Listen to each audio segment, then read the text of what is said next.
Hello, everybody. David Shuster here. Years ago, during the Monica Lewinsky scandal, President Bill Clinton said it depends on what the definition of is. Well, with Trump Press Secretary Karoline Leavitt and the GOP tax and spending bill, it depends on what the definition of saves is. This bill saves $1.6 trillion for the American taxpayer. It saves more than any bill that has ever passed Capitol Hill has. In fact, by double. The next bill saved $800 billion. This bill saves $1.6 trillion. While it's true the bill cuts Medicaid, student loan funding, climate change projects, and other spending, the bill costs the U.S. government even more through tax cuts for the wealthy and extra defense spending. Altogether, the bill will borrow $3.1 trillion we don't have, and the borrowing could go even higher. So even without this tax bill, the deficit was essentially going to keep going up over the next 10 years, maybe come down a little bit at the very end, but essentially up. Then you add in the tax bill that we just talked about, including the fact that they've played the same gimmick they played in 2017, setting up some of these things to expire, and that would make the deficit impact higher, but not as high as if you made all this stuff permanent. The record of Congress, stuff almost always gets made permanent, and so somewhere along in here, they will make this permanent and will end up on this line. And this line is something like $25 trillion of additional debt. $25 trillion of new debt on top of the $36.2 trillion we have now, which is already the most debt of any country in the world. That path is freaking out the bond market, which is losing confidence in the United States under Trump and under the GOP. We'll get to that in a moment, but first back to the GOP bill, which just cleared the House. This is a very good bill for the American people, the American taxpayer. Actually, it's only good for the wealthiest taxpayers. The top 20% of Americans, you're going to get roughly a 3.7% increase in your after-tax income, really all from these tax cuts. But if you go all the way to the bottom and everything in between essentially leads you to the bottom, if you're in the bottom 20%, you actually lose $800. Why do you lose $800? You get a very small tax cut, and you get a very large cut in Medicaid and these other benefits that we were just talking about that affects the 20% disproportionately. And when you cut Medicaid and Medicare, people have to pay more out of pocket. Also, under this bill, the new work requirements for Medicaid will mean millions of Americans will lose their health coverage. You go back over here before Obamacare went into effect, when we had over 45 million uninsured Americans, it went down, down, down, down, down.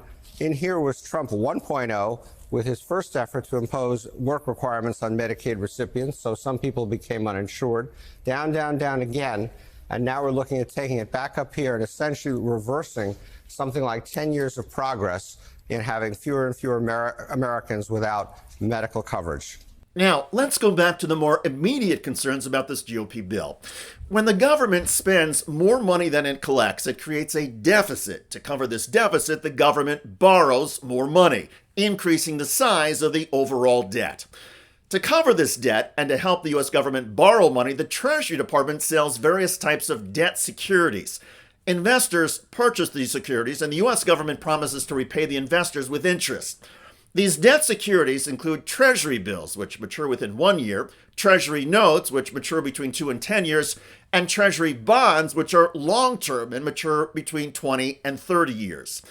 These U.S. debt securities have long been considered the safest assets in the world because the risk of the United States failing to repay its investors has been very low. For decades, the U.S. has been big, stable, and reliable, but now bond market investors are getting nervous. They are raising bond market yields. In other words, they are making it more expensive for the United States government to borrow. Is this the bond market saying, whoa, a little too high? I think so. I think the bond market's saying, guys, we need to do something here, right? We talked about the Doge. I thought you guys were going to get this under control. Now we're spending more money. Why are we doing this? We don't want you to do this. We want you to show some fiscal discipline. Let's see it. And keep in mind, when the bond market makes it costlier for the U.S. government to borrow money, it becomes costlier for American consumers and businesses to borrow money as well. And as we've already seen, borrowing costs are increasing for credit cards, auto loans, mortgages, and business loans. Some of the bond market shakiness was sparked recently by the influential Moody's credit ratings agency. Moody's downgraded the U.S. credit rating. And in the wake of that move, an auction for Treasury securities went horribly for the U.S. government. Bond market investors and analysts call it a warning. But we've already seen in the last couple of weeks, and particularly this week, especially after the Moody's downgrade, that there's been this narrative of concerns, which has been like a hum which has been growing louder and louder, of concerns around the deficit. Now, if we had spoken maybe 3 or 4 months ago at the end of last year maybe, and somebody had said, when does the US really need to confront its debt issues? A lot of people would have said, you've got another decade or so. Increasingly, it feels like this administration is going to have to confront the problems because the bond market has lost patience and it's really going to force the issue through to make sure that there is some realization that continuing to expand its deficit, its debt numbers indefinitely, is simply not something which can continue. The bond market has also been spooked, according to analysts, by Donald Trump's lack of credibility. Trump's approach to tariffs has been on again, off again, on again, causing unpredictability and chaos. And even on the deficit, Trump recently proclaimed this. I'm a fiscal hawk. I'm a bigger fiscal hawk. There's nobody like me as a fiscal hawk.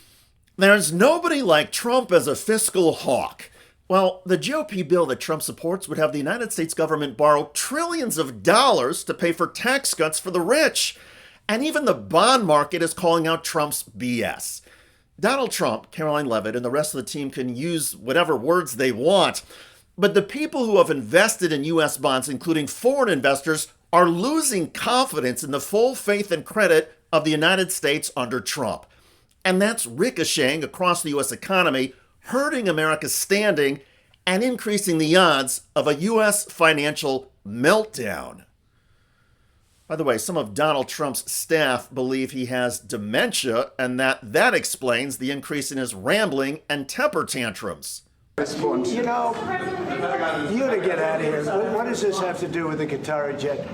They're giving the United States Air Force a jet, okay? And it's a great thing. We're talking about a lot of other things. It's NBC trying to get off the subject of what you just saw. You are a real, you're a terrible reporter. Number one, you don't have what it takes to be a reporter. You're not smart enough. But for you to go into a subject about a jet that was given to the United States Air Force, which is a very nice thing. No more questions from you. Go ahead. Go ahead, talk about that. His name is Peter something. He's a terrible reporter. Quiet. Check out that video at the link below. It generated a lot of comments on YouTube. One of the most popular is from Lawrence, who wrote, "When did the Constitution and Bill of Rights become Donald Trump's toilet paper?" Good question. I look forward to reading your comments about Donald Trump and his team flailing as the all-important bond market recoils over the GOP debt bomb. I'm David Shuster. Thanks for joining us.